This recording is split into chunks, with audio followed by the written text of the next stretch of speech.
ತಸ್ಯ ಸಂಜನಯನ್ ಹರ್ಷಂ ಕುರು ವೃಥಃ ಪಿತಾಮಹಃ ಸಿಂಹನಾದಂ ವಿನುದ್ಯೋಚ್ಚೈಃ ಶಂಖಂ ದದ್ಮೋ ರಥಾಪವಾನ್. ಮತ್ತು ಆತನ ಮನಸ್ಸಿನಲ್ಲಿ ಅವನಿಗೆ ಯಾಕೆ ಬೇಜಾರು ಮಾಡಿಸ್ಬೇಕು, ಇಷ್ಟೊಂದೆಲ್ಲದನ್ನು ಹೇಳ್ತಾ ಇದ್ದಾನೆ, ಎಷ್ಟಿದ್ರು ಮೊಮ್ಮಗನಂತಹ ವಯಸ್ಸಿನ ಹುಡುಗ ಇವನು. ಆದ್ದರಿಂದ ಅವನಿಗೆ ಮನಸ್ಸಿಗೆ ಹರ್ಷವಾಗುವಂತೆ ಮತ್ತು ಅವನು ಅವರ ರಾಜ. ಈಗ ಅವನು ಅವರಿಗೆ ಅನ್ನದಾತ ಆಗಿರೋದ್ರಿಂದ ಅವನು ಏನೇ ಹೇಳಿದ್ರನ್ನ ಅದನ್ನು ಇವರು ಕೇಳಬೇಕಾಗಿದೆ. ಅಂತಹ ಪರಿಸ್ಥಿತಿಯಲ್ಲಿ ಸಿಕ್ಕಾಕೊಂಡಿದ್ದರಿಂದಾನೇ ಅವರು ಕೌರವರ ಪರವಾಗಿ ಯುದ್ಧವನ್ನು ಮಾಡೋದಕ್ಕೆ ಒಪ್ಕೊಳ್ಳಬೇಕಾಯಿತು.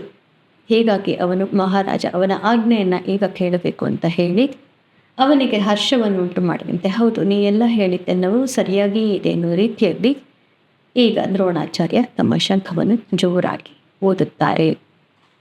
ಇಂದು ಭವಿಷ್ಯವನ್ನು ನೋಡೋಣ ಬನ್ನಿ. ಇಂದು ಶ್ರೀ ಕ್ರೋಧಿ ನಾಮ ಸಂವತ್ಸರೆ ಉತ್ತರಾಯಣಿ ಶಿಶಿರ ಋತು ಮಾಘ ಮಾಸೆ ಶುಕ್ಲ ಪಕ್ಷೆ.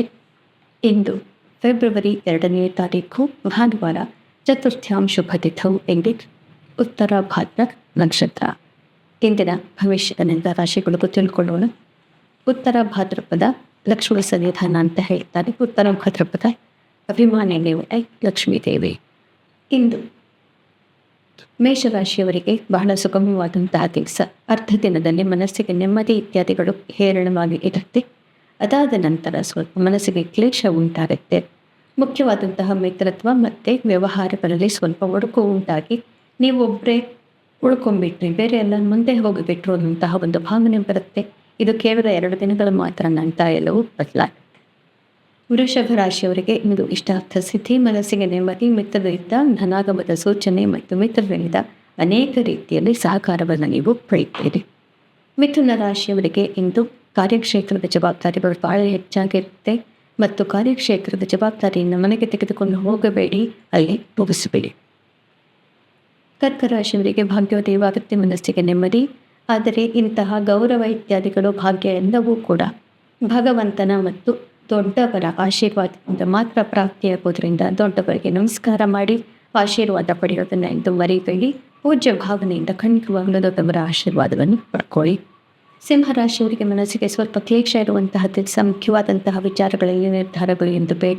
ನಿಮ್ಮ ಮನಸ್ಸಿನಲ್ಲಿ ಅಷ್ಟೊಂದು ಹುರುಪು ಇರೋದಿಲ್ಲ ಮತ್ತು ನಿಮ್ಮ ಪ್ರೀತಿ ಪಾತ್ರದಿಂದ ನಿಮಗೆ ಬೇಕಾದಂತಹ ಸಹಕಾರ ಕೂಡ ಎಂದು ಪ್ರಾಪ್ತಿಯಾಗೋದಿಲ್ಲ. ಆರೋಗ್ಯದ ಕಡೆ ಗಮನ ಇರಲಿ. 2 ದಿನಗಳ ನಂತರ ಭಾಗ್ಯೋದಯವಾಗುತ್ತೆ. ಕನ್ಯಾ ರಾಶಿಯವರಿಗೆ ಬಹಳ ಒಳ್ಳೆಯ ದಿನ. ನಿಮ್ಮ ಪ್ರೀತಿ ಪಾತ್ರದಿಂದ ಅಕ್ಕರೆ ಪ್ರಾಪ್ತಿಯಾಗುತ್ತೆ. ನೀವು ಹೇಳಿದೆಲ್ಲವೂ ನಡೆಯುತ್ತೆ. ಆದರೆ ಬೇರೆಯವರು ಇಂದು ನಿಮ್ಮ ಎಲ್ಲ ವ್ಯವಹಾರಗಳಿಗೂ ಮುಖ್ಯರಾಗ್ತಾರೆ. ಆದ್ದರಿಂದ ಬೇರೆಯವರ ಸಹಕಾರವನ್ನು ಪಡೆಯೋದನ್ನು ಮರೆಯಬೇಡಿ. ದಾಂಪತ್ಯದಲ್ಲಿ ಪ್ರೇಮ ಪ್ರೀತಿಯಲ್ಲಿ ನೆಮ್ಮದಿ. ತುಲಾ ರಾಶಿಯವರಿಗೆ ಇಂದು ಸ್ವಲ್ಪ ಕಠಿಣವಾದಂತಹ ದಿವಸ. ಶತ್ರು ಬಾಧೆ ನಿಮ್ಮನ್ನು ಕಾಡಬಹುದು. ಜಯ ನಿಮ್ಮದೇ ಆಗುತ್ತೆ.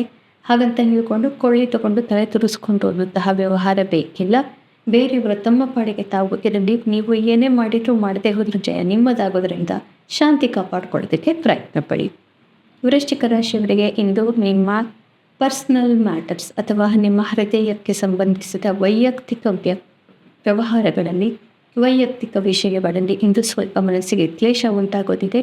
ಆದರೆ ನಿಮ್ಮ ಬುದ್ಧಿ ಮತ್ತು ಚಾಣಾಕ್ಷತನದಿಂದ ಕಾರ್ಯಕ್ಷೇತ್ರದಲ್ಲಿ ನೀವು ಯಶಸ್ಸನ್ನು ಸಾಧಿಸ್ತೀರಿ. ಮಕ್ಕಳಿಗೆ ಮತ್ತು ಬೇರೆ ಎಲ್ಲರಿಗೂ ಕೂಡ ಐಕ್ಯು ಇವತ್ತು ತುಂಬ ಹೆಚ್ಚಾಗಿರುತ್ತೆ. ಧನು ರಾಶಿಯವರಿಗೆ ಇಂದು ಕೋರ್ಟ್ ಕಚೇರಿ, ಟ್ಯಾಕ್ಸ್ ಡಾಕ್ಯುಮೆಂಟೇಷನ್, ಆಸ್ತಿ ಪಾಸ್ತಿ ವಿಚಾರಗಳು ಇವುಗಳ ಬಗ್ಗೆ ಸ್ವಲ್ಪ ತಲೆಬಿಸಿ ಆಗುತ್ತೆ. ರಿಯಲ್ ಎಸ್ಟೇಟ್ ಇತ್ಯಾದಿ ವ್ಯವಹಾರಗಳಲ್ಲಿ, ತೋಟಗಾರಿಕೆ ಇತ್ಯಾದಿ ವ್ಯವಹಾರಗಳಲ್ಲಿ ಅವರಿಗೆ ಇಂದು ಸ್ವಲ್ಪ ಕಠಿಣವಾದಂತಹ ಕೆಲಸ ಕಾರ್ಯದಲ್ಲಿ ಅನೇಕ ರೀತಿಯ ತೊಂದರೆಗಳು ಉಂಟಾಗಬಹುದು. ತಾಯಿಯ ಆರೋಗ್ಯದ ಬಗ್ಗೆ ಕೂಡ ಹೆಚ್ಚಿನ ಗಮನ ಅವಶ್ಯಕ. ಮಕರ ರಾಶಿಯವರಿಗೆ ಈ ದಿನ ಬಹಳ ಪ್ರಶಸ್ತವಾಗಿದೆ. ಮನಸ್ಸಿಗೆ ನೆಮ್ಮದಿ, ಆತ್ಮವಿಶ್ವಾಸದಿಂದ ಮುಂದೆ ಹೋಗ್ತೀರಿ ಮತ್ತು ಇಂದು ಸಹೋದರ ಸಹೋದರಿಯರ ಸಹಕಾರದಿಂದ ಎಲ್ಲವನ್ನು ಸಾಧಿಸ್ತೀರಿ. ಕುಂಭರಾಶಿಯವರಿಗೆ ಮನೆಯಲ್ಲಿ ನೆಮ್ಮದಿ, ಸಂಸಾರದಲ್ಲಿ ನೆಮ್ಮದಿ. ನೀವು ಎಲ್ಲಿ ವಾಸಿಸ್ತೀರೋ ಆ 4 ಗೋಡೆಗಳ ಮಧ್ಯೆ ಇರುವವರಿಂದ ಇಂದು ಎಲ್ಲ ರೀತಿಯ ಸೌಹಾರ್ದವನ್ನು ನೀವು ನೋಡ್ತೀರಿ. ಆದರೆ ಹಣಕಾಸಿನ ವಿಚಾರದಲ್ಲಿ ಸ್ವಲ್ಪ ನೆಮ್ಮದಿ ಕೆಡಬಹುದು. ಸಾಲ ಇತ್ಯಾದಿಗಳನ್ನು ಮಾಡಬೇಡಿ. ಬೆಚ್ಚು ಜಾಸ್ತಿ ಇವತ್ತು ಬೇಡ. ಮೀನ ರಾಶಿಯವರಿಗೆ ಒಳ್ಳೆಯ ದಿವಸ. ಚಂದ್ರ ನಿಮ್ಮ ರಾಶಿಗೆ ಬಂದಿರೋದ್ರಿಂದ ಒಂದು ತಿಂಗಳು ಕಳೆದು ಹೊಸ ತಿಂಗಳು ಆರಂಭ ಆಗ್ತಾ ಇದೆ ಮತ್ತು ಈ ಮೀನ ಮಾಸದಿಂದ ಮುಂದೆ ನಿಮಗೆ ಅನೇಕ ರೀತಿಯಲ್ಲಿ ಒಳ್ಳೆಯದಾಗುತ್ತದೆ ಒಂದು ತಿಂಗಳು. ಆದ್ದರಿಂದ ಇಂದು ಹಿಂದಿನ 2 ದಿನಗಳಲ್ಲಿ ಇದ್ದಂತಹ ಮನಸ್ಸಿನ ಕ್ಷೋಭೆ ಮಾಯವಾಗುತ್ತೆ. ಧ್ಯಾನಾದಿಗಳನ್ನು ಮಾಡಿ. ಮೀನರಾಶಿ ಅಧಿಪತಿ ಗುರು ಆಗಿರೋದ್ರಿಂದ ನೀವು ಆಧ್ಯಾತ್ಮಿಕದಲ್ಲಿ ಹೆಚ್ಚು ಆಸಕ್ತಿಯನ್ನು ಯಾವಾಗಲೂ ಸಹಜವಾಗಿ ಇಟ್ಕೊಂಡಿರ್ತೀರಿ. ಧ್ಯಾನಾದಿಗಳನ್ನು ಮಾಡೋದ್ರಿಂದ ಇಂದು ನಿಮಗೆ ಹೆಚ್ಚಿನ ಫಲವನ್ನು ನೀವು ನೋಡ್ಬೋದು. ಪುನಃ ನಾಳೆ ನಾನು ನಿಮ್ಮ ಭವಿಷ್ಯದೊಂದಿಗೆ ಬರ್ತೇನೆ. ಅಲ್ಲಿವರೆಗೂ ಕೂಡ ಇಂದು ಹೇಳಿದ ಗೀತೆಯ ಶ್ಲೋಕದ ಪುನಶ್ಚರಣೆಯನ್ನು ಮಾಡೋದಕ್ಕೆ ಮರಿಬೇಡಿ. ಶುಭಮಸ್ತು.